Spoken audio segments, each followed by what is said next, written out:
that unfortunately is nothing to be excited about or celebrated, because it's now been a year since the Jagersfontein Dam disaster shocked South Africa. The September 2022 mudslide at the mine left 3 people dead and 40 injured, with scores of families displaced. So what is the latest as we approach the first year anniversary tomorrow? To unpack this, we're joined by David van Wyk from Benchmarks Foundation. Thank you very much for your time this afternoon, David. And as I said to our viewers, it's certainly nothing to be proud of as a nation, because so many people were displaced, people died, and of course injuries. And one wonders if there's been any retribution in any significant form almost a year on to that tragedy at Jagersfontein. Well, hi, good afternoon to your listeners, and thank you for having us. We've been in and out of Jagersfontein over the last couple of weeks, several times to assess the situation. A year later, we released a report just after the disaster last year, and we updated that report, and that updated report will be released tomorrow.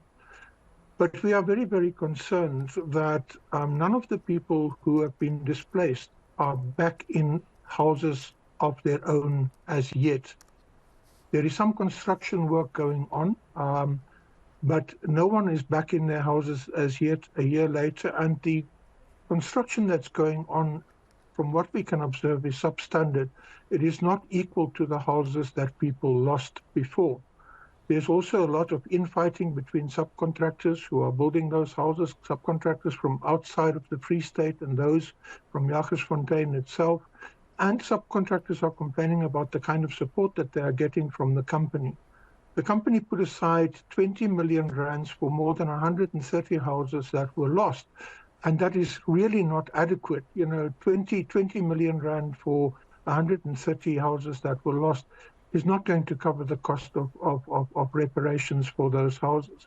Then we must take into consideration that people lost cars, they lost furniture, they lost electrical equipment, they lost clothes, and everything got washed away when their houses were washed away when the disaster occurred. It's only a miracle that so few people actually died on the day, and that is largely because people in the community feared that the dam would break. They feared so for the last year before the disaster happened. And they told the company several times that the dam is not safe and that they could see with their naked eye that it was not safe. We also have had several meetings with the mayor of the area, and he tells us that he's very frustrated by the lack of coordination between different government departments. But besides that, he is very concerned that the company is not engaging with the community as a community or with him as the mayor at all. The other thing that is really concerning is that there has been no official inquiry into this disaster. And it would look as if this is yet another mining company abusing the environment, abusing the communities around it, and it will just get off without any reprimand or any form of justice or accountability. Yes, and that's the point that I wanted us to pick up on, David. The communication that you're getting from government at a local and perhaps a provincial level at the stage when it comes to those who continue to be displaced, and of course that subpar construction that you've just described to us. Apart from this issue of just 20 million rand being allocated to this project, what communication are you getting about the fact that these people are still displaced and many of them have zero place to call home at the moment? And it sounds like it might be for a time period that no one actually knows. Well, yes, I think that there's a great deal of uncertainty that is in the place. There's also a great deal of fear because the mining company is basically the only employer in the area, and people who do talk to the media and people who do talk to researchers and so on claim that they are victimized, that they are threatened, and that they are told not to engage with the mining company. As we speak, Richard Spoor is in Jagersfontein today. And there is a big case that is going to come against the company itself also by people who have been affected by the disaster itself. But, I don't see why we should have to wait for a court case for justice to be done. When there is a disaster of this nature, and we found that that disaster was completely man-made, it wasn't an accident. It wasn't a freak of nature. It wasn't even in the rain season when that dam burst. That dam burst because the mining company deliberately pumped too much water in it, despite the fact that the Department of Water Affairs limited the amount of water that they could pump in. They pumped in about 4 or 5 times more water daily than what should have been pumped in. And even their own employees warned them on the day that the dam was going to break before it broke, and told them that they should actually stop pumping. But those employees were told to keep quiet and get back to work.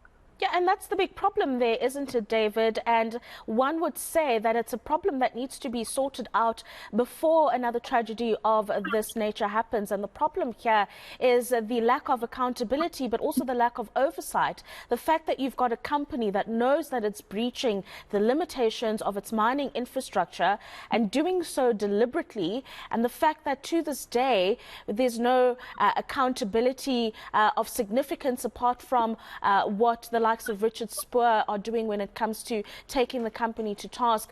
How do we better that oversight to make sure that these mining companies, even if they're contributing to communities via revenue and so, need to be watched so that they follow the law? Well, I think that indeed oversight is a huge, big problem. You know, we are concerned that immediately after the disaster, the Minister of Mining went there, and then he shifted responsibility to the Department of Water Affairs, claiming a court case with De Beers in 2009 being the reason for him not taking accountability and not having had oversight over the operations that are taking place there. And we find that completely unacceptable, because there are many other tailings that are being remined in Gauteng and elsewhere, where you've got much denser levels of population. And if you have a tailings breach of that nature, many more people will be affected than in the small town of Jagersfontein. And what we're also really concerned about is that the Minister of Mineral Resources always shifts responsibility from himself. If it's Zamazamas, he shifts the responsibility to the police. If it's tailings breaches, he shifts the responsibility to the Department of Water Affairs, and so on, and so it goes on. When in actual fact, it is his department that should take responsibility. This thing that people in government constantly want to shift blame away from themselves instead of actually doing the work that they are supposed to be doing should be of great concern to the public. After all, we are taxpayers, and we do pay for these kinds of services to take place and for the safety of the public to be guaranteed. We could see with recent disasters in Johannesburg with regard to gas explosions and so on as well. This thing of not taking accountability for things that go wrong when we could have prevented those things in the first place really is unacceptable in a democracy. Absolutely. Thank you very much for that update, David. That is the Benchmarks Foundation's David van Wyk, giving us a sense of the developments around the Jagersfontein disaster, the lack of oversight, accountability, and really the mop-up operations that continue almost 1 year on.